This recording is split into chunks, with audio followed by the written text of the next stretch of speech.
Olá, queridos! Sejam muito bem-vindos a mais um podcast Todo Mundo Tem. E como você aí de casa já sabe, todo mundo que vem aqui tem uma história para te inspirar, para melhorar a sua vida. E hoje, olha, eu já adorei, já começamos a conversar. Ela é autora de best-seller, Andresa Carício. Consegui falar! Seja bem-vinda, Parabéns, querida. Deus te abençoe. Gratidão pelo convite. Imagina, uma delícia ter você. Obrigada por ter aceitado, Obrigada. viu? Podemos falar tudo sua vida? Tudo, página aberta. Olha, tem muita coisa, eu tenho certeza, gente. Tem história aqui, ó, de depressão, tem história de ter chegado num lugar que queria. Tudo que a gente pode contar de uma boa história tem na história da Andresa, né? Sim. Mas me conta, como que era pequenininha? Veio de que família? Sei que lá do Recife. Lá de Recife, pois é. Eu sou a caçula, Mari. Caçula? Somos em 4 irmãos. Sou a Homens, caçula. mulheres? 2 homens, Dois homens. E 2 mulheres, Tá. né? Eu e minha irmã. Tá, bastante gente então em casa, né? Uma casa concorrida. E eu sempre fui assim, quando pequenininha, muito alegre, muito espoletinha. Só que falante. Mas daí é muito interessante isso.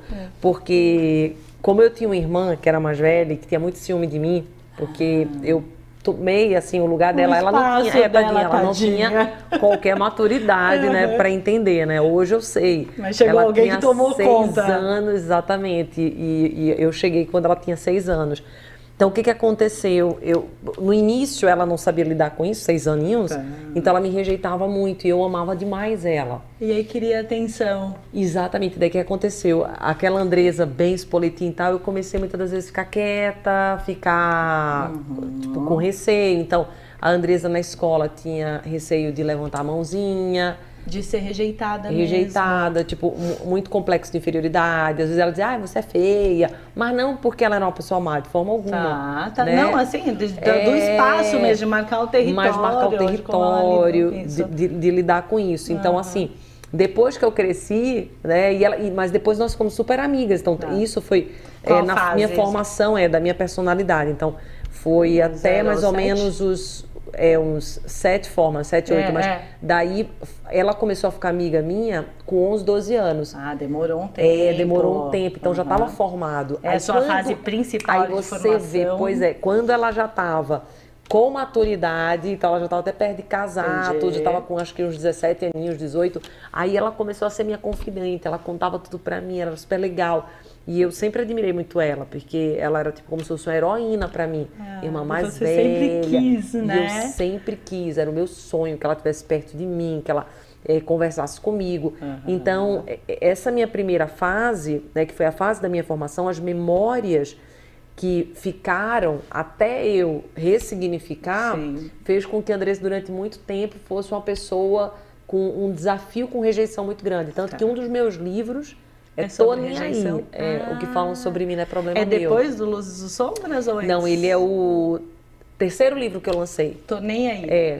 Tem o Todo Santo Dia, tem o Espiritualidade, o Tô Nem Aí, o de Sonhos e esse Luzes e Sombras. E o Tô Nem Aí fala sobre rejeição. Fala sobre complexo de inferioridade, você aprender a dizer não, saber lidar com julgamentos, com as críticas, com o que as pessoas pensam. E não se anular diante disso, exatamente, né? Porque eu acho que não se anular. Crítica a gente vai ter a vida inteira, né? Gente todo. que tenta diminuir por conta das consequências de vida, mas a gente não deixar isso entrar, né? Dentro da gente mesmo. E é um desafio, porque depois que a gente não só adquire a maturidade, mas principalmente a emocional. E muitas pessoas que estão nos ouvindo, às vezes nunca fizeram um curso, nunca não leem muitos livros, não participaram ainda de processos terapêuticos. Então elas acham que aquilo é normal. Por quê? Porque já se acostumou com aquele estado. Então ela diz, não, eu sou introspectiva mesmo, eu sou assim. Mas desde pequena é o meu jeito. E na verdade não é o jeito, você não nasce assim. Você foi formatada daquele jeito. É um programa, literalmente, que nem você falou, é um programa, um drive que se coloca. Porque na psicanálise, né, eles separam em 3 fases. A primeira fase é o que você nasce, já nasce com uma personalidade, ali é os 50%. Então você nasce introvertido, extrovertido.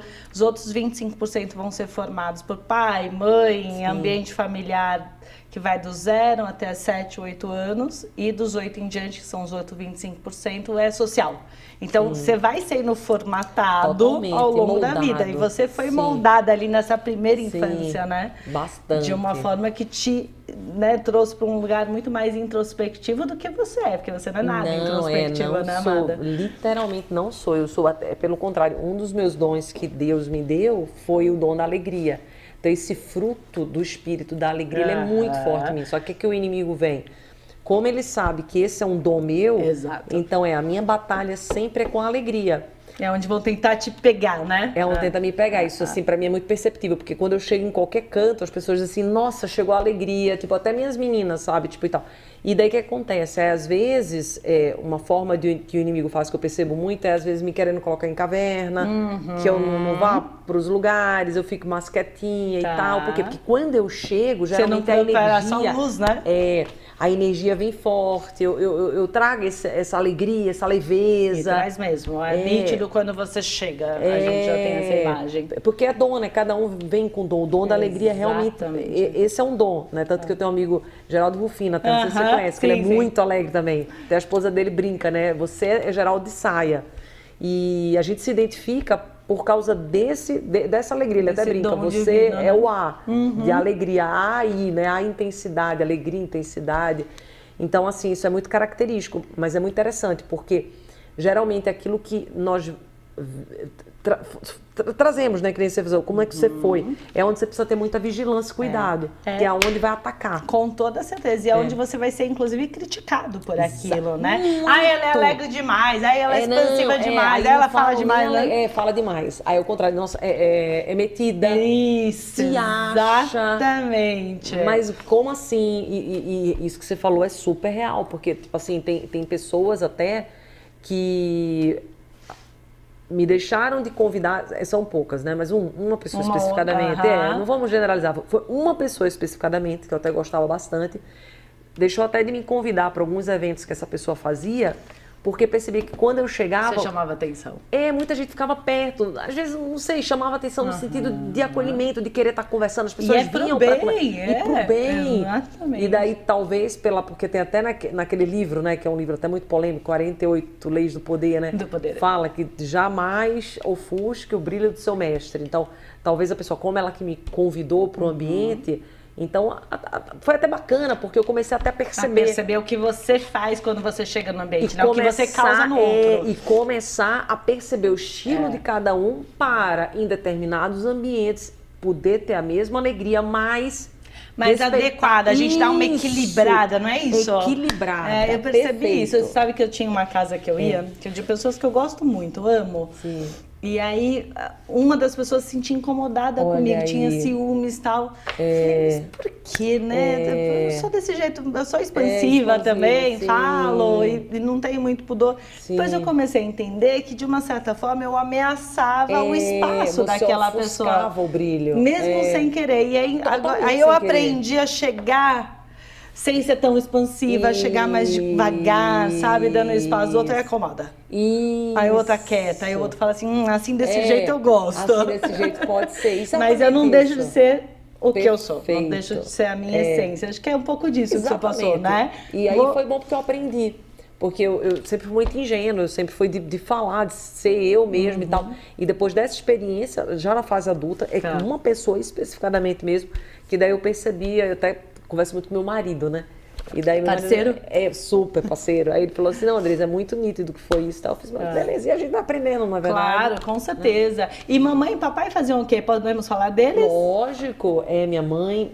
Tanto funcionária pública, minha mãe, quanto meu pai funcionário público. Então você trouxe essa raiz. Por isso, dessa raiz, que é uma raiz muito perigosa, porque é uma raiz de segurança. Isso. E como o Rubens Alves fala, ele fala que toda a segurança, quando você fica muito na segurança, você não faz limita. O voo. Exatamente. Porque o voo é incerteza e a própria vida é incerteza. Perfeito. E a segurança é uma forma de controle. Você concorda comigo, Andresa? Quanto mais eu quero me sentir seguro, mais eu tô tentando controlar a vida e o ambiente, né?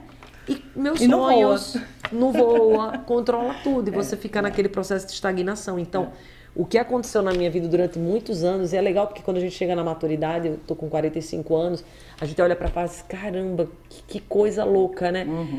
Coisas que hoje eu vivo que eu jamais teria coragem de viver naquela época. Por quê? Porque o meu valor segurança era um dos meus maiores pilares. Você jura? Opa, porque assim, por exemplo, o medo de perder aquilo que você conquistou. E tanto que hoje nas lives eu falo, gente, cuidado para que o teu sucesso que você tanto sonhou não seja exatamente a porta da tua prisão. Porque às vezes você sonhava, sei lá, com um cargo.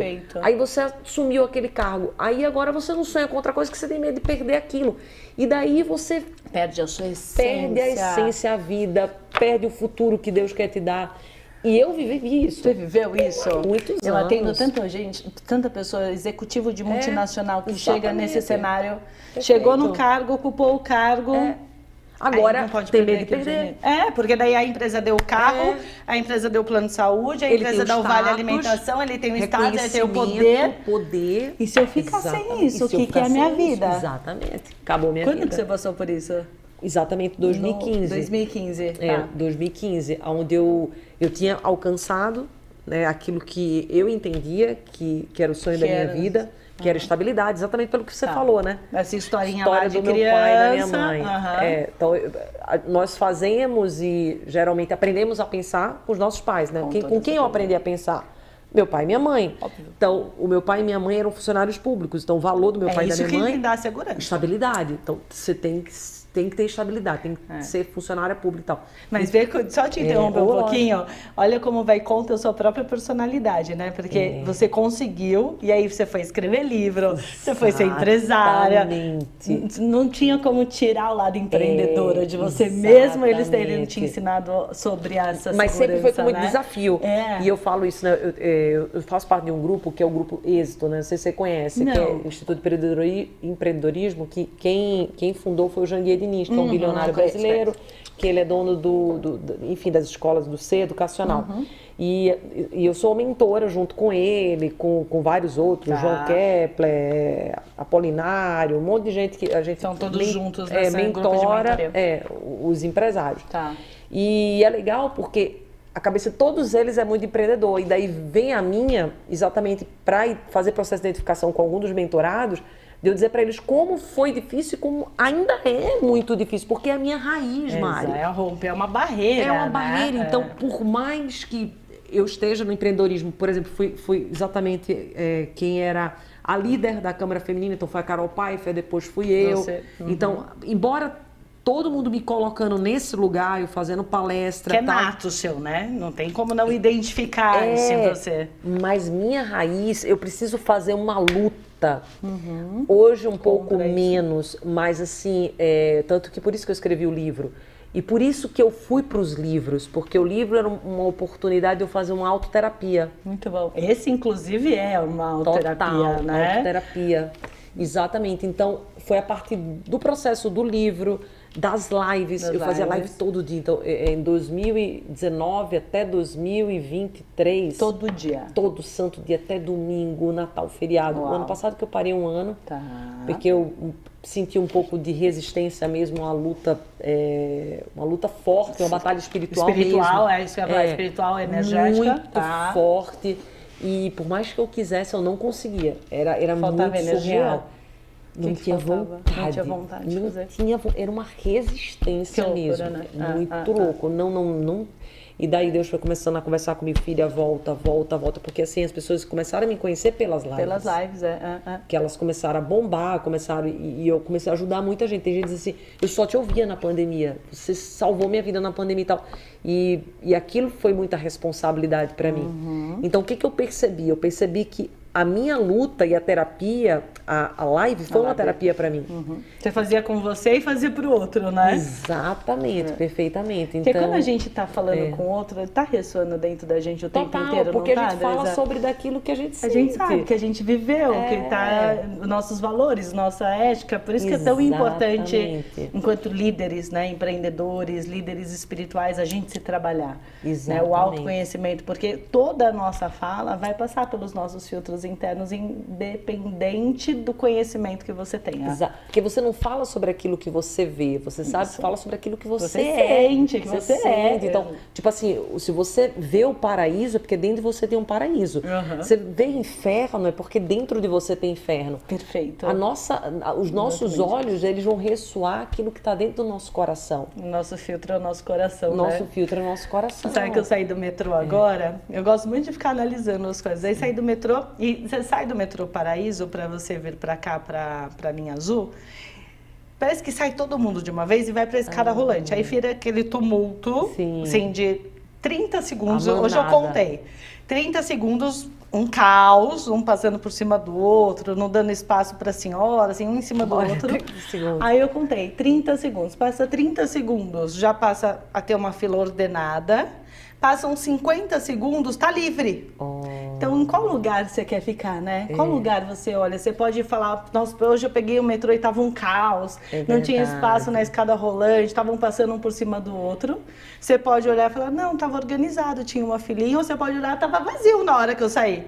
E todo mundo pegou o metrô no mesmo horário e todo mundo saiu no mesmo horário. Que aí você está dizendo assim, qual é da onde você está vendo, né? Qual é a sua pressa na vida? Onde você está se colocando? Você está esperando ali só um pouquinho, 50 segundos, que não vai fazer diferença nenhuma e está tendo uma visão mais clara? Ou você está querendo fazer parte daquele caos ou daquele inferno? É verdade. Faz sentido quando eu te digo isso? Porque a gente, na verdade, atrai tudo aquilo que a gente acredita, as nossas crenças, aquilo que nós realmente imaginamos para a nossa vida, para o nosso futuro, é o que vai vindo para nós. Exatamente. Então, tipo assim, às vezes a pessoa diz assim, nossa, mas eu tô muito mal. Falam para mim, nossa, Dedê, mas eu tô mal, tá dando tudo errado e tal.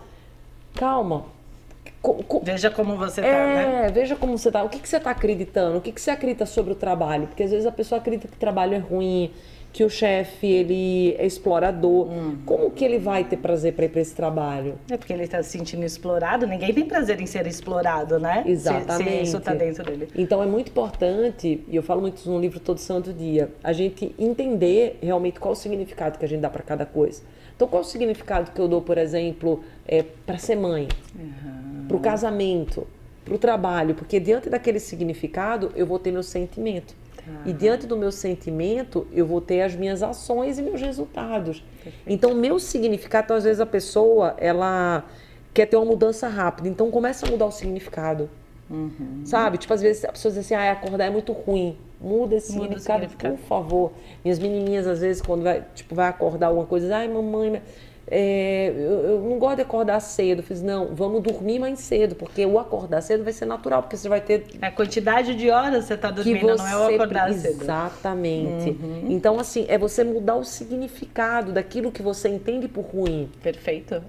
Ou ficar reclamando daquilo, ou ter um olhar de como eu resolvo isso, né? Dentro do contexto que eu tenho, dentro do cenário que eu tenho, o que eu posso tirar de melhor dessa situação. E a gente tem uma mania de reclamar, né? O ser humano vem com isso. E é natural, né? A pessoa não percebe. Se você perguntar para qualquer um, dizer, não, eu não reclamo, não. Mas reclama.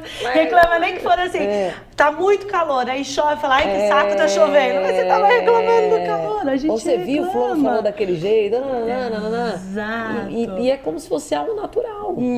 A pessoa nem percebe. Você quer orar e vigiar o tempo inteiro, né? Tô reclamando, tô fazendo isso, deixa eu mudar minha fala.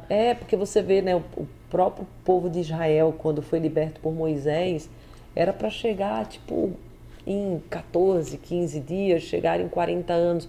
Por quê? Porque ficaram reclamando. Murmurando. Aí quando você reclama, o que acontece? Qual é o processo da reclamação? Você fica andando em círculos. Porque você tira o foco da solução e você fica colocando o olhar somente para o problema. E daí aquilo faz você perder energia, você ficar irritado, você vai para o desespero. Baixa a sua vibração. Baixa a sua vibração, você não consegue ter processo criativo, você não consegue arrumar solução. Cada vez você vai ficando pior, desanimado. Vira uma areia movediça, né? Areia movediça. Quanto mais você se mexe, mais você se afunda dentro daquela reclamação. E como é que você decidiu fazer direito? Fez direito, né? Fiz direito. Por que foi para direito? Já tinha o foco do ser funcionária pública ou não? Tinha alguma outra coisa dentro de você? Você vê, né? É muito interessante, assim, quando a gente vai fazer vestibular, com algumas raras exceções, é óbvio, A gente é muito novo ainda. Muito imaturo. Muito imaturo. Muito. Imagina, 18 anos, decidiu que você vai fazer a vida era inteira. 16, né? Eu fui para 17. Foi muito nova. E, de fato, eu perguntava, eu namorava, né? Já namorava sério, foi meu primeiro namorado, foi com quem eu tive meu primeiro casamento. Não, o meu atual esposo é Tiago, pai das minhas filhas, mas foi do segundo casamento, espero o último, né? Mas o primeiro foi com o meu primeiro namorado e tal. Muito enfim, novinha também, né? E seguindo toda a estrutura da minha mãe. Minha mãe casou com meu pai, que era 10 anos mais velho que ela, aos 19, eu dizia, eu nunca vou fazer que nem a minha mãe. Minha mãe casou com um homem 10 anos mais velho, conheceu ele aos 15 e casou com 19, muito bem. Aos 15 eu conheço um rapaz 10 anos mais velho, caso com ele aos 19. Exatamente a mesma Importante estrutura. Você dizer isso para quem está em casa, porque você percebeu. Só depois. Tem gente que não percebe nunca. Mas só depois de. Quando tava pra acabar. Não. Quando tava terminando. Tava pra acabar com 28 anos. É isso que eu tô dizendo. A pessoa entra em limbo e ela não percebe. Não, a pessoa não percebe, Mari. Ela vai perceber no processo terapêutico. Ela não vai perceber.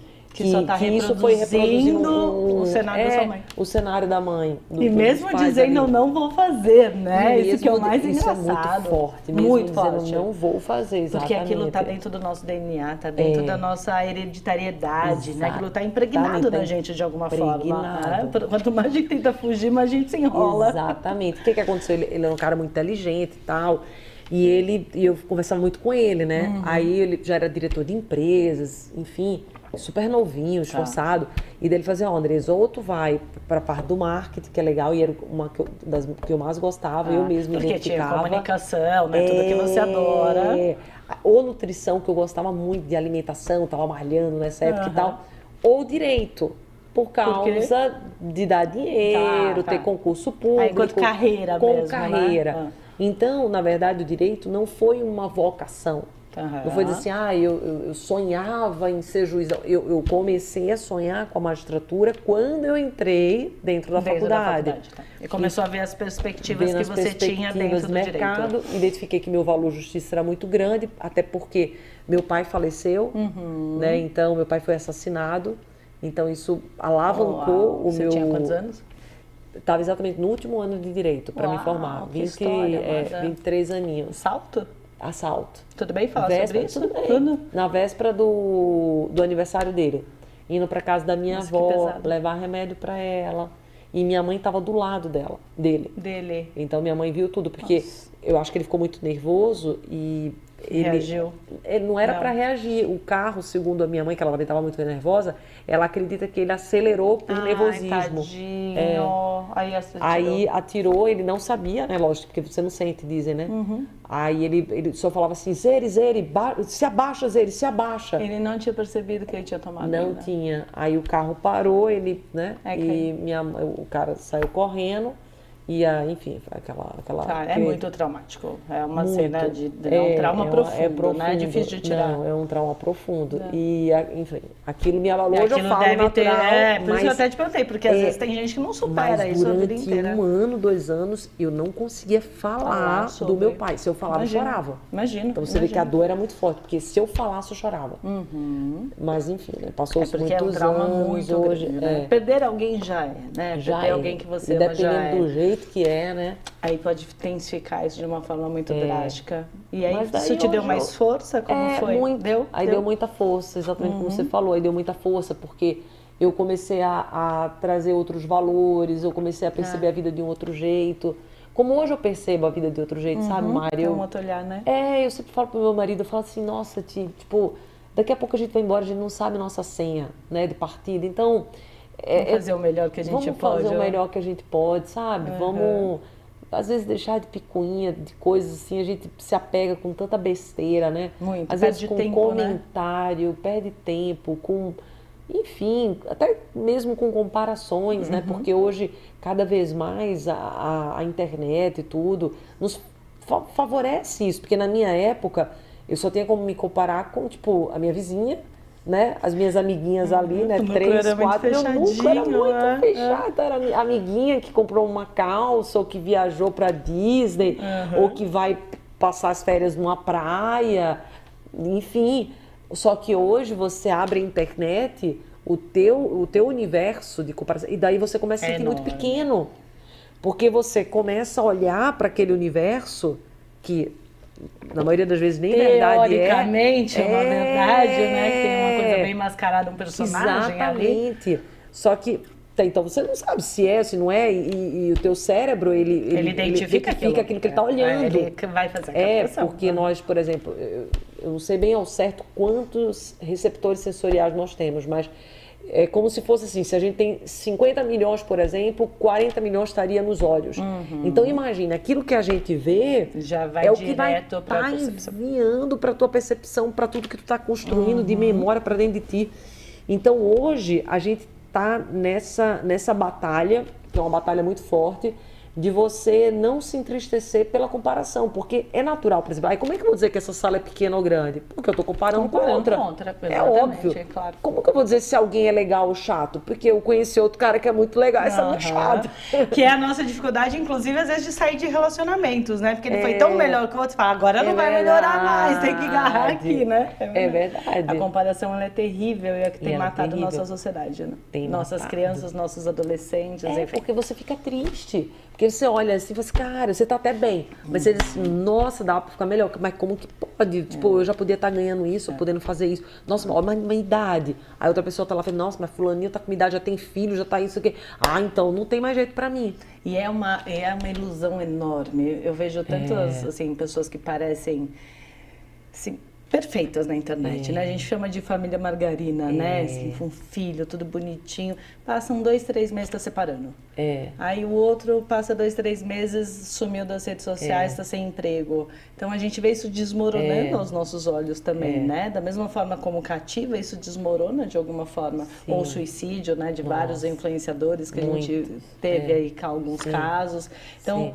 Até onde a gente sustenta essa imagem que é passada pela internet ou por televisão, qualquer meio de comunicação, né, Andresa? Sim. E você é uma comunicadora, né? Porque você chegou ali num lugar e num estágio que muita gente não chega, né? De muitos seguidores, de ter uma voz, de ter uma influência, de ter best-seller, né? Porque é você chegar na casa da pessoa, você chegar no coração da pessoa. Como que é isso para você hoje? É muito especial, porque não se trata de mim, trata da mensagem. Tanto que eu sempre falo para eles, não sou eu, é a mensagem que eu carrego. E para mim isso é muito nítido, porque quando eu, por exemplo, estou fazendo uma live, eu percebo que é a força do Espírito Santo, tipo, é uma força muito maior que eu que estou ali. Passa por você, né? Pra mim é muito nítido, porque vem uma inspiração, eu até brinco, eu fiz, nossa, essa ideia não é minha. Tipo, eu fui, beleza, obrigada, hein? Mas é muito nítido. Muito bom. Eu tenho isso também, falou, obrigada pela ajuda. Mas é muito nítido, assim, tipo, não tem nem como... Não... E você percebe quando você tá em você, no dia que você tá racional, que nem fluiu. Que daí não foi gostoso, ficou travada. Ficou travado. Mas é dia que a gente tá preocupado, você sente isso? Eu sinto que no dia que eu tô mais preocupada, assim, as coisas não fica muito no racional. Aí fica chato. Fica chato, verdade. E quando você deixa fluir, as coisas vêm. Então, o meu processo tem caminhado assim, nessa história entrega, que eu te falei. E como é que você saiu? Você fez advocacia, aí eu sei que você fez concurso, né? Sim. Que você é dona de cartório. Como é que saiu dessa história? Porque parece uma história certinha ali, né? Controlada, tudo no seu devido lugar. E aí virou, faz live, tem livro. Como é que você deu essa virada? Canta, que mais? É empresária. É empresária por conta do cartório. Aí é legal o pessoal escutar, Mari, porque quem olha assim diz assim, foi rápido. Nossa, demorou tanto. Demorou, Mari, tanto. Né? Imagino. Porque começou em 2015, foi uma faculdade. Foi até 2020. Você terminou a faculdade? Ah, tá bom. Foi como uma faculdade, o meu processo. Porque eu comecei em 2015 a fazer cursos. Então eu fiz curso no Brasil, fora do Brasil. Eu investi mais de 600, 700 mil reais em curso. Curso do quê?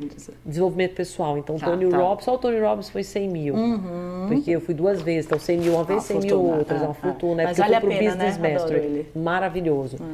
Fiz muitos fora do Brasil, fiz aqui dentro também. Então, tudo que você sonhar, você tem desenvolvimento humano, eu fiz. A Meet Coach, todos que você sonhar assim, parte de constelação, hipnose, rebirthing, PNL, tudo que você foi buscar sonhar. recursar ali, Eu né, fui Andresa? buscar Por conta daquele compreender. vazio que deu quando você Exatamente. chegou onde você achou E também que era o lugar. por entender que não sabia educar minhas filhas. Eu estava repetindo o padrão da minha mãe, eu era muito brava com elas, eu não sabia educar.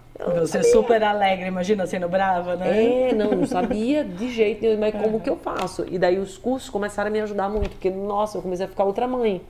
E é legal a gente aliviar até a cabeça de mãe. A gente não nasce sabendo ser mãe, a gente gente. erra. Olha, eu li tudo que era livro, Não é? fiz tudo que era curso e tal. Porque eu senti essa força. Eu disse, não, eu tenho uma semente agora. Eu preciso ensinar. Vai isso pra buscando, mim. né? Assim, quem sou eu enquanto mãe? Que a gente vai se formando enquanto mãe também, né? Então eu senti muita dor, porque depois de um tempo que eu já fazia curso por 3, 4 anos, eu sentia já uma cobrança espiritual de eu começar a devolver. Tá bom. Só que eu não tinha aprendizado, coragem. você põe pra fora. Mas eu não tinha coragem. Não tinha? Mas não tinha. Eu disse, não, jura? Senhor, eu não vou falar, eu não vou. E eu vi aí aquele desejo do coração, eu via meus amigos já fazendo curso digital, palestra, mentoria. E eu era meu sonho, porque meus olhos brilhavam assim, né? Eu disse, ai meu Deus, eu queria tanto fazer isso.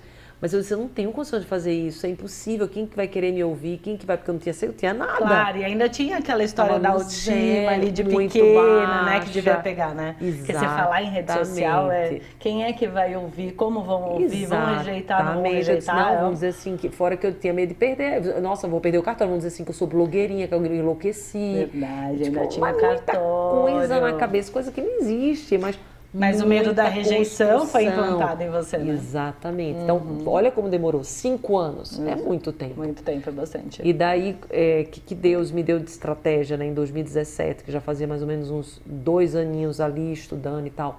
Escreve um livro. E daí eu escrevi o primeiro. Você vê que é engraçado. Meu primeiro livro foi esse. Foi o primeiro. Embora é o último que eu tô lançando agora, por enquanto. Não foi acredito. O primeiro. Foi a primeira inspiração, um romance. Que ele lançou em 2020. Ele lançou agora. O meu primeiro que eu lancei em 2020 foi Todo Santo Dia. O que aconteceu? Quando eu finalizei ele, Deus falou assim pra mim, filha, eu não quero que você inicie como autora de ficção e romance. É porque ele é ficção, né? Eu tenho uma outra jornada pra você. Eu preciso que você comece como motivacional, porque é onde eu vou te colocar. Tá. E eu não sabia que ia vir pandemia, não sabia que ia vir nada disso. Ninguém sabia, de nós. né? Ele sabia. Então, em 2018, quando mais ou menos eu acabei esse livro, eu comecei a escrever Todo Santo Dia. E como é que você começou a escrever nunca tendo escrito livro? Então, esse processo de construção qual foi o processo? Eu sempre tive um sonho desde pequenininha. Então, o sonho eu já tinha. Eu lembro que quando de ter um livro, de escrever um livro. De escrever. Tá. Eu lembro que eu tinha uma professora chamada Tereza. E eu tinha escrito uma dissertação, você vê a força, né, da palavra, né? E eu nunca vou esquecer, eu tinha uns 8 aninhos, 9 aninhos. Novíssima. Nossa, Né? criancinha. Criança. E daí eu escrevi aquelas dissertaçõezinhas de uma folhinha e meia. E eu lembro ela chegando assim pra mim, dizendo assim, que dissertação linda, nossa, maravilhosa. Um dia você vai escrever livro lindo, lindo, lindo, lindo. Que linda. E aquilo ficou até hoje, você acredita? Nossa, eu acredito Tereza, muito. se ela Tereza, um ouvir, beijo. Tereza, Parabéns, a mãe viu? da Kátia. A Kátia Mãe era de super Kátia. minha amiga. Que é aquela que abre o caminho ali, né? Que diz o que você precisava ouvir que naquele diz momento. O que você precisava, tanto que você não lembra todos os nomes das professoras, mas a Tereza eu nunca esqueci. Exatamente. E aquilo ficou em mim, e eu disse assim, como eu era tabeliã, facilidade de escrita, eu sempre tive direito. Quem faz direito lê muito, né? Tem que ler muito. E lê muito, escreve muito. E como eu tinha passado aí por um processo já, né, nessa época, 2, 3 anos de muito estudo E da você parte era mãe de criança pessoal, pequena, né? Era muita coisa que eu tinha para escrever, muita coisa que eu tinha para compartilhar, porque eu tinha conseguido superar aquela jornada de tristeza. Entendi. Então eu tinha muita coisa para passar, muita técnica. O que você fez para aquilo? O que eu fiz, o que era de ciência, cada coisa. E daí Deus falou assim, escreve Todo Santo Dia, que vai ser como se fosse o milagre da manhã brasileiro. Tanto que pela Amazon foi considerado o milagre da manhã brasileiro. Que lindo. Bateu a lista de mais vendido, ficou 4 meses na lista. Augusto Cury falou dele, Janequine, Carlos Wieser, Djangueira, assim, foi muito Então já falado. estourou no primeiro livro. Estourou, primeiro livro. E eu nunca imaginei, porque eu bati a porta de tudo que era editora. Todos me rejeitaram, porque eu não tinha Você não seguidor. Não era ninguém, né? Não era ninguém, o livro tinha que ser comerciado. E como é que você abriu o caminho? Então, na verdade, foram as lives, pra você ver. Porque veio a pandemia e eu comecei a fazer live todo santo dia, mas antes, né? Antes da pandemia, então eu comecei mais ou menos em setembro. E eu tinha um amigo meu, que ainda é um amigo hoje, parceiro, que era o Resiliência Humana. E o que acontecia? O Robson. O Robson. É o Robson. O Robson Ramushi. Trabalhei com ele um tempo. Pronto. Aí o Ramushi, ele não deixava ninguém fazer live, né? Aí eu falei assim, amigo, se tu quiser eu faço. Porque eu não queria fazer no meu, óbvio. Porque eu não queria mostrar, mas lá ninguém ia me ver. Ele fez, não tenho pra deixar ninguém. Né, Robson? Era 4 milhões na época. Mas você eu deixo. Aí eu comecei a fazer a live lá. Depois de uma semana, Deus falou assim, você vai abrir a sua junto, você vai abrir a sua junto. Aí eu comecei a abrir a minha junto e naquela época, como ninguém fazia, era algo muito novo, estourava. Eu chegava, tipo assim, de manhã e de noite eu chegava a falar para 4, 5 mil pessoas. Por quê? Porque eu abria tudo junto. Nossa. Eu abria o do Resiliência, que dava mais ou menos umas 1000 na época. Eu abri o meu, que dava uns 600. Resiliência já era uma potência, né? 700. Aí eu abri o Facebook, que dava mais 1000, que era o Facebook dele. Eu abri o YouTube meu. Então, assim, todos os canais abertos, dava muita gente. E eu ia falando do livro, dos meus aprendizados. Então, assim, era muito livro, muito livro. Você falava da sua vida, né? Era. Então, arrebentou, assim, tipo, de 0 seguidor, foi vindo 50 mil, 100 mil, 200 mil, e foi vindo, tudo orgânico. Uau! Tudo orgânico foi? Tudo orgânico. Aí aconteceu. Parabéns. Aí foi isso, né? Aí o doutor dá um isso foi tudo reflexo do primeiro livro. Do primeiro livro. Aí com o primeiro veio o Tô Nem Aí, veio Espiritualidade, foram vindo os livros, aí foi sendo chamada para palestra, aí eu criei vários cursos digitais, hoje eu tenho uns 10 cursos digitais. Aí fui ajudando de todas as formas. Empreendendo. Então fui ajudando, e estamos aqui, né, nesse cenário. Mas hoje eu não coloco mais teto, sabe? Tipo assim, aí veio as músicas. Cheguei no lugar e acabou. Vieram as músicas, Deus fala muito comigo por meio de música, tenho 20 músicas. 20 que você escreveu? Escrevi, compus e canto. Que lindo. E daí o Spotify, por esse período, esse ano, ele começou a acontecer também. Não tinha tanto seguidor, agora está com, não é muito, mas tipo 32 mil já está agora. Nossa, bem, Andresa. Tá crescendo. Uau. E nada enquanto carreira. Sabe o que mais me impressiona em você? Assim, não é assim, eu quero ter carreira de escritora. Ou eu quero ter uma carreira de cantora. Não, você foi deixando a vida te apresentar o que era o seu dom, né? Exatamente. E aí você foi recebendo e deixando aquilo fluir dentro de você. Exatamente. Isso eu acho que é lindo. Mas nada fácil. Quais foram os percalços? Conta desse.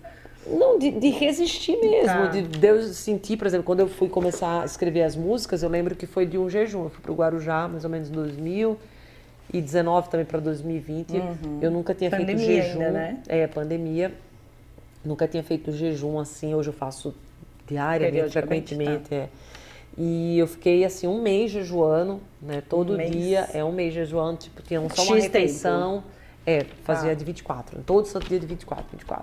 Então, e você orando, fazia uma refeição e não comia mais nada. Não é nada. Aí orando. Aí foi quando Deus começou a entregar as músicas, as composições, falar no meu coração. Aí eu resistindo, eu falei, não, mas eu não sou cantora, eu não tenho nem voz pra isso, eu acho minha voz rouca, Não, bora. Aí eu comecei, sabe, Mari, aí que hoje a vida muito me ensinou? Que todas as minhas resistências foi quando eu tava em mim, eu não tava no outro. Quando eu estava no meu orgulho, quando eu estava na minha aparência, quando eu estava na minha máscara, na minha rejeição. Então, todas as vezes hoje que eu começo a resistir para alguma coisa, eu já digo assim, poxa, André, tu tá no ego, tu tá no orgulho, tu tá, sabe?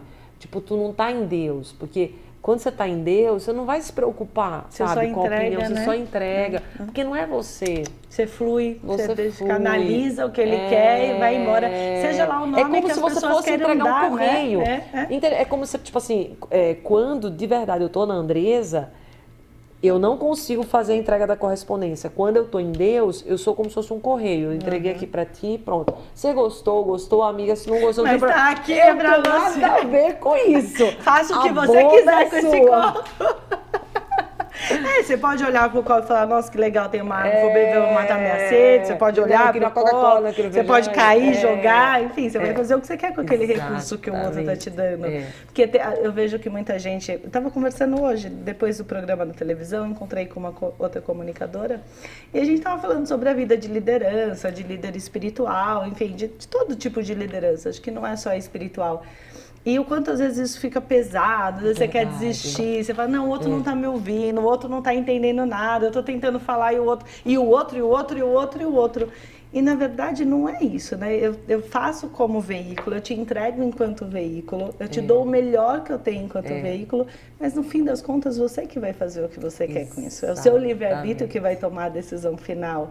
Então não dá pra gente desistir da nossa missão e da nossa essência, porque o outro, por livre-arbítrio, decidiu fazer outra coisa daquilo. É verdade. Né? E quantas pessoas, acho que maravilhosas, desistem de dons espetaculares e a gente perde elas no mundo, né? Que poderia estar ajudando a gente fazer essa corrente de bem, essa corrente de pessoas que querem realmente melhorar, e a gente vai perdendo, eu tenho a sensação que a gente vai perdendo elas no meio do caminho. É verdade. Eu tenho uma vontade de vir puxando assim, falando, não desiste, vem junto, mas parece que a gente vai perdendo, né? É essa automação, é essa correria, é essa corrida, né? Que parece que o tempo inteiro tá subindo uma escada, aí qual é o próximo degrau, qual é o próximo degrau.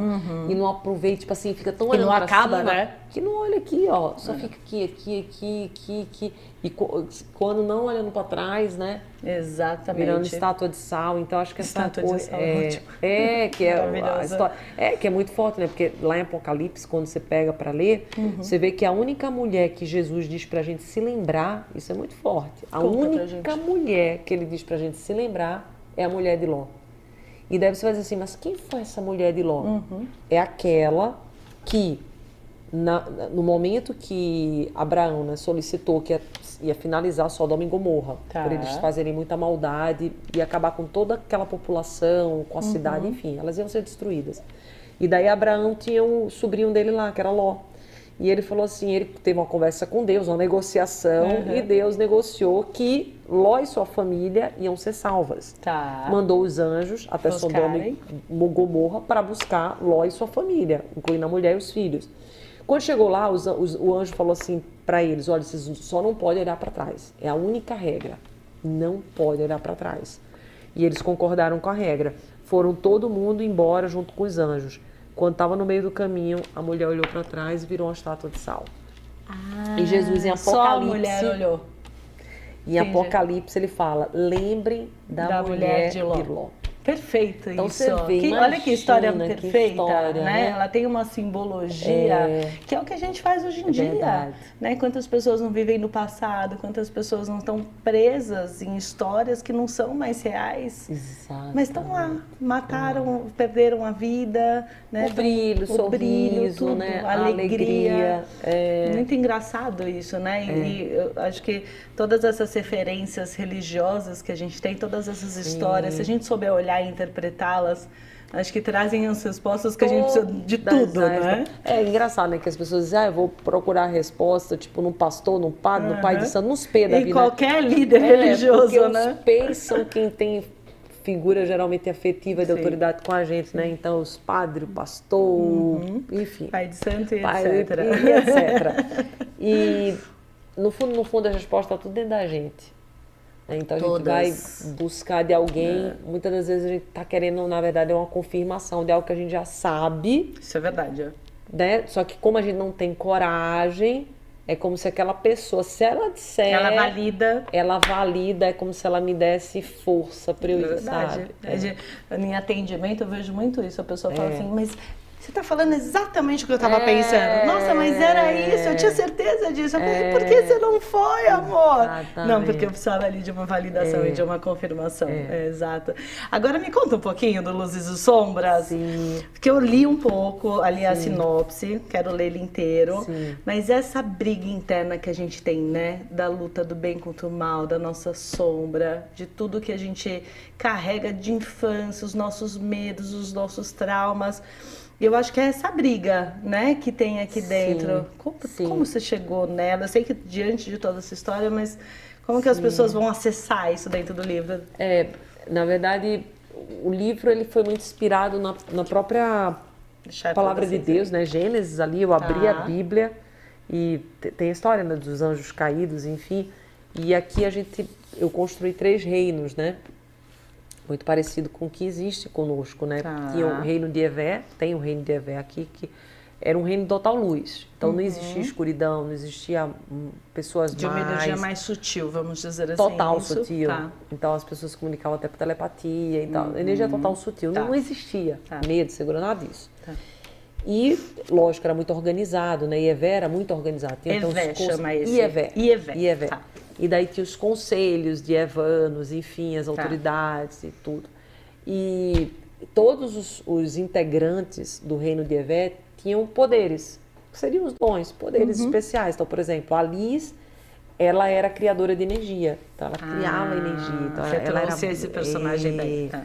E o Sadá, que era esse homem sedutor, bonito, lindo, que eu acho que era o mais bonito do reino lá, ele era exatamente Esse aquele demônio. que manipulava. Não, mas ele era do bem. Ah, ele era do bem. Não, lá. todos lá eram do bem. Todos lá eram do bem. Todos tá. do bem. Mesmo manipulando, mesmo. É, porque o poder dele era de manipular a energia. Mas manipular no sentido bom. Vou pegar a energia aqui, vou trazer para essa árvore que está assim, vou manipular. Então, uma manipulação positiva. Uma manipulação né? positiva. Só que o que acontece com o manipulador, o sedutor? Todo mundo quer estar perto dele, porque ele é sedutor. E ele vai se envaidecendo E disso. ele vai se envaidecendo. Ele vai entendendo que aquilo é ele, quando na verdade não é. Aquilo é o dom que ele tem para o outro, porque ele está manipulando para ajudar o outro, para ajudar ali Ievé. Só que todo mundo quer estar perto dele. Ele é bonito, ele é sedutor, ele é maravilhoso. E ele começa a dizer... E eles lá todos estão sobre ordens, porque tem um conselho. Aí ele começa a dizer assim, mas como assim? Por que eu preciso? Por que eu preciso me submeter a alguém? Não estou entendendo isso, não, tal. E ele começa a perceber que ele tem essa manipulação. Se ele quiser construir um reino, ele consegue. Tá. E ele só precisava de uma cartada para construir. O próprio reino. O próprio reino dele, qual seria? A Liz. Porque quem cria energia? Ela. Ela cria energia e ele tem o poder de... Exatamente. Aí ele percebe que ela é apaixonada por ele, ele começa a seduzir. Ela não percebe que a criação desse... Não, ela não percebe que a criação desse reino é pro mal, porque ele manipula. Ele diz, a gente vai viver de um outro jeito, vai ser a gente vai fazer umas regras, nananina. E daí o conselho de Ievé descobre tudo isso e tira ele. Então é como se fossem os anjos caídos. Então formam-se os dissidentes. Então que seriam aqueles que discordaram, né, de Ievé. E ele constrói o reino de Dragon. Só que esse reino de Dragon é exatamente o oposto. É um reino onde ele coloca chips na cabeça das pessoas, as pessoas recebem vacina. Manipula literalmente o que está acontecendo. As pessoas não têm mais emoção, elas são literalmente proibidas. Tanto que se elas sentem alguma emoção, elas já vão tomar injeção, elas já avisam, porque elas acham que é como se fosse um erro. Tipo, como se fosse um pecado. Tá alienado mesmo aí, né? Tipo assim, se ela, sei lá, sentir alegria, aí, nossa, eu tenho que tomar injeção, isso não pode. Isso é errado. Não acha que, nossa, eu senti que legal, então tem alguma coisa errada. Não. Exatamente. Eu estou errado por sentir. Eu estou errado. Porque ele ia exatamente construindo. E daí, quais eram as matérias? Era lógica. Era tudo matérias bem racionais, porque ele não trabalhava emocional. Com emoção. Nada de emoção, era tudo racional. Então, as escolas, era tudo formado para o racional, vacinas, essa manipulação de você não ter sentimento. E ele começou a criar esse reino de baixa frequência. Então, Ievé não tinha mais noção que existia Dragon. Eles achavam que eles tinham sumido, enfim, não tinha noção. Eles não conseguiam ver esse reino. Porque a energia era muito discrepante. Sim, você não acessa. Não acessa. Ele não acessava Dragon. É muito sutil, você não consegue chegar. Não tinha como. Aí o que ele pensou? Um reino é pouco para mim. Como que eu vou construir mais? Aí ele falou assim, se eu tiver um filho com ela, eu consigo. Porque o meu filho vai vir exatamente, pela lógica, com 2 poderes muito grandes. Que é o poder criacional e da manipulação. Então, eu consigo criar outros reinos. Aí ele engravida a Liz. Só que daí ele não se dá conta de que a mulher grávida, ela libera alguns hormônios, entre eles ocitocina, que é o hormônio do amor. E chega já no finalzinho da gestação dela, que ela começa a ter sentimentos que ela não tinha mais. Porque mas ela por já causa tinha dos hormônios. desconectado ali. Aí ela começa a ter a proteção, porque a mãe, ela sente essa proteção, né? E ela é a criadora de energia, então ela é uma mãe diferente. Sim. Então ela tá ali e quando ela tá muito próximo de ter o filho dela, o Erocente, o que acontece? Ela dá um grito, que é o grito de misericórdia, ela realmente clama. Porque uma das coisas da palavra de Deus, inclusive, é você falar. E ela clamou, bravou muito alto. Ela Com falou, todo o fervor do todo coração dela. o fervor do coração dela. Ela falou, misericórdia. Aí Evé, tipo, estourou todos os... E eles conseguiram perceber o que estava acontecendo. Tinha uma Yevan caída. Ai, que lindo! Quando eles perceberam, estava próximo de um eclipse. E daí a única possibilidade deles conseguirem resgatar por causa da frequência era com eclipse, porque ia ficar tudo escuro e eles iam conseguir resgatá-la. Aí eles programaram tudo para isso acontecer. Aconteceu, eles conseguiram resgatar, puxaram, mas ela tinha acabado de ter a criança estava na mão de Unette, que era a cuidadora dela, que inclusive era apaixonada por Sadar, morria de inveja dela.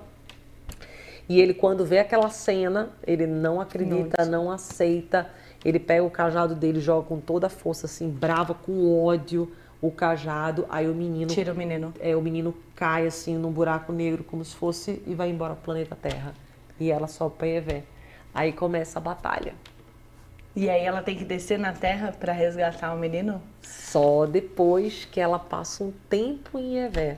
Porque dela precisa se Pra limpar, né? Aquilo tudo que ela tinha vivido, o Dragon. Exatamente. Gente, mas é muito mundo real, né? O Dragon é muito o que acontece, essa manipulação da sociedade, total, as pessoas dissociadas, o narcisismo, a própria dissociação da realidade que as pessoas estão, com a internet, né? com tudo. Muito real. Muito. E não o nosso conseguem futuro, mais né, Mari? Porque dizem que a gente vai ter chips, a gente não vai usar mais cartão de crédito, então...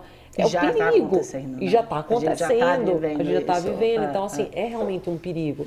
As pessoas não percebem isso, mas é muito perigoso. Então, vai ter um momento que realmente a gente vai estar chipado. Por quê? Porque o alto escalão, que é quem governa o capitalismo, quer que a gente consuma. Então, com aquilo tudo, vai entender como funciona a nossa mente. E a gente vai ser exatamente um robô. Então, assim, e é os muito corpos perigoso. mais sutis vão acessar a gente cada vez menos para proteger, né? Para tirar a gente porque desse lugar. Porque a gente vai estar exatamente, totalmente bloqueado. A gente não vai conseguir sentir. De quando que é essa história? Quando foi escrita? Foi em 2016. Mas essa história que já existe na Bíblia? Onde existe essa história? Tá. Na verdade, a história que eu contei aqui não tem. Não, mas é uma tradução dessa história, né? O da Bíblia seria a parte mesmo dos anjos caídos, de Lúcifer, né? Tá. Onde no início era tudo bom e Lúcifer era o mais bonito, era o mais sedutor. E ele acaba... É a tradução dessa história. A inspiração, né, do Sadar e tal. Aí depois, a outra inspiração veio muito de tudo que a gente está vivendo, que nem você falou. Não porque deu uma perfeição aqui no que a gente vê. Porque eu creio que literalmente nós estamos caminhando para isso. E acessando, eu acho que o que você está falando de mais sério aqui pra gente, né, assim, o quanto a gente está deixando de acessar, aí, que seja a religião que for, né, a nossa intuição, a nossa percepção, os nossos sentimentos, por conta dessa manipulação em massa, né? Por conta desse lugar onde a gente do Matrix, que a gente tem falado cada vez mais, parece loucura, mas não é. Não existe, é real, a alienação do ser humano, né? Então... Porque as pessoas dizem, mas como, gente? Tipo assim, você vê medo? Não. Você vê a fé? Não. Você vê a esperança? Você não vê, mas existe. Não é porque você não vê que não está existindo. É a mesma coisa, por exemplo, você começa a falar um cara em alemão e eu não sei alemão, não é porque eu não sei que não existe. Que não existe aquilo. Entendeu? Então, às vezes a pessoa diz, você tá... Porque as pessoas costumam ser muito mente racional.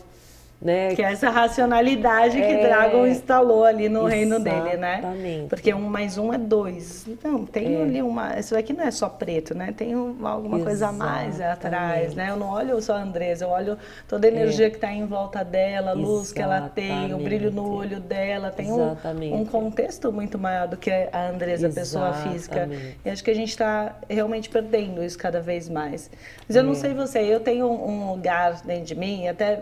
Acho que me dizem isso, que algumas pessoas ainda vêm para nos ajudar a acessar essas energias, sabe? Eles vão perceber como perceberam ali, por ela clamar com tanto fervor. É verdade. Tá vindo uma geração que é uma geração que está sendo enviada por esses corpos mais sutis, por esse céu onde vibram mais sutil, para tentar nos resgatar. Para tentar nos resgatar, exatamente. Você acredita nisso também? Certeza. Eu acho que a gente não pode perder isso, porque senão a gente ainda assim, não tem conserto. É. Não, a política não tem conserto, não tem conserto, não tem conserto. Você está entrando exatamente no vórtice que eles querem que você entre, então não tem conserto. Então não tem o que fazer. Então eu não vou pensar positivo, então eu não vou entender que é energia, eu não vou ajudar pelo menos o meu núcleo, eu não vou fazer desse núcleo o melhor que eu posso. Não, eu vou ficar entendendo. E é o que a Liz faz, porque quando a Liz vai para a Terra, todos pensam, né? Ela pensa, todo mundo que é para salvar o filho, mas no fundo é para salvar a Terra. Olha que lindo. E ela vence essa batalha? Pode fazer ver. Spoiler? Aí vai ter que ir até o final. Olha, eu prometo que eu vou ler. Gente, tá aqui o livro. Eu adorei a história, tenho certeza que vocês vão gostar também. Eu acho que, independente do que a gente está falando aqui tem um cunho religioso de espiritualidade, né? Mas tem uma história muito real. Muito forte. Né? É um romance, mas é um triângulo que você vai ver que quando ela vem para o planeta Terra, ela conhece um homem lindo chamado Lázaro. E esse homem lindo, ela começa a se apaixonar por ele. E eles ficam juntos? Eu quero saber tudo! Imagina o Sadar. Então forma um triângulo. O quanto ele não fica irritado com essa história. Imagina. O amor da vida dela. Vou pegar no feriado. Vai gostar. Amada, quem quiser te achar, saber mais de você, saber onde comprar livro, como assistir suas palestras, queria que você, no seu momento, e o que você quiser deixar de recado para quem está em casa, enfim. Obrigada, querida. Vai lá, Andresa, com Z. As pessoas teimam com S, é com Z, gente. É Andresa. Pensa em carícia, né? Todo mundo faz uma carícia, mas é carício. Põe o O no final. Então, Andresa Carício, C-A-R-C-I-O, oficial no Instagram. Lá, eu sempre deixo o link da live. Agora, se for, vai ter só um telefone, mas você pede lá que vão te dar. E tem o YouTube Andresa Carício, tem Spotify, tem TikTok. Então, vai nas redes, tenho certeza que vão ter mensagens para fazer você olhar para a vida de um jeito diferente, para que você possa perceber que não é o que te acontece, é o que você faz com o que te acontece. Não é a dificuldade, é como você reage à dificuldade. E você sempre olhar e esperar pelo melhor, porque a gente está num tempo que a gente sempre espera pelo pior, por isso do medo, por isso da ansiedade, né? Nós somos, enfim, o país mais ansioso do mundo. E por quê? Porque a gente não está esperando pelo bom, a gente está esperando pelo ruim. Então, que esse movimento que nós fizemos aqui hoje, eu e a Mari, possa trazer em você esse movimento de esperar pelo bom. Em vez de dizer assim, e se der errado, você fala assim, nossa, se der muito certo. E se eu perder? Nossa, e se eu ganhar muito? E se... Não, e se... Sabe? Tipo, todo aquele movimento do não, você faz o oposto. E se é muito top? É isso. Maravilhoso. Né? Faça um teste, faz uma semana, né? Começa um dia de cada vez. Não vou conseguir, não. Faz hoje, depois faz amanhã, e aí você vai ver o quanto a vida muda. Todo dia, né? Porque só precisa viver o dia. Exato, não precisa ser tão pesado. Como é que eu vou só fazer isso o resto da minha vida? Por isso que as pessoas não mudam, Mari, porque elas pensam, tipo assim, sei lá, elas acabaram de ter filho. Aí eles meu Deus, mas como que eu vou pagar a faculdade? Isso, não sei o quê. Não, só vive. Ou sei lá, nossa, vou ter que mudar de cidade. Mas depois você volta. Às vezes é só 1 ano, 2 anos. As pessoas pensam que é para a vida inteira. Calma, né? Calma. Faz devagarzinho, mas faz todo dia, faz todo santo dia. Amada, muito obrigada. Eu adorei. Obrigada por ter vindo aqui, viu? Obrigada. Gente, queria convidar vocês para seguir nosso canal do Instagram também. Lá tem todos os nossos entrevistados, todas as histórias editadas. Tenho certeza que você vai acessar ainda mais conteúdo para te ajudar a seguir isso que a gente está falando, né? A colocar uma sementinha do bem dentro da gente mesmo. Porque quando a gente planta dentro da gente, a gente vai trazer frutos também do bem. Então, segue lá, é @marianadomingues_. Ou se você quiser assistir na íntegra todos os podcasts, fica no @o Zé e eu. @o Zé e eu, tem todos os programas na íntegra. Queria agradecer também nossos patrocinadores. Sem eles eu não estaria aqui, Andresa não estaria aqui, a gente não estaria contando essa história para vocês. Academia Ecofit, a única academia sustentável do Brasil. Obrigada obrigada. Gente, são sustentáveis mesmo, mas não são sustentáveis só materialmente. São sustentáveis, inclusive, no carinho, no trato com o ser humano. Eles realmente tratam as pessoas de uma forma diferente. Então, se você estiver passando ali na região da Lapa, entra, pelo menos para conhecer, que eu tenho certeza que você vai querer ir para lá todos os dias. E a FR Construções, se você quiser reformar sua casa, reformar o escritório, fazer alguma coisinha nova em casa pro ano novo, enfim, a FR Construções, eles vão te tratar com o maior carinho do mundo, são meus amigos, meus parceiros, eu tenho certeza que você vai ser muito bem acolhido lá. Quer entrar em contato com a FR? Tem um QR Code na tela que vai aparecer para vocês e vai direto para o site deles, tá bom? E eu te espero aqui toda quinta-feira às 5 horas da tarde, ao vivo pela Astral TV, pelo YouTube da Astral TV, ao vivo pelo @Zé e eu e ao vivo também pelo nosso canal do Instagram, tá bom? Um beijo no coração de vocês e até a próxima quinta, Andresa. Obrigada, querida. Querida, Deus abençoe. Amada. Amém. Obrigada, viu? Pela sua luz, pela sua energia. Obrigada, você também. Você é muito linda. Amém.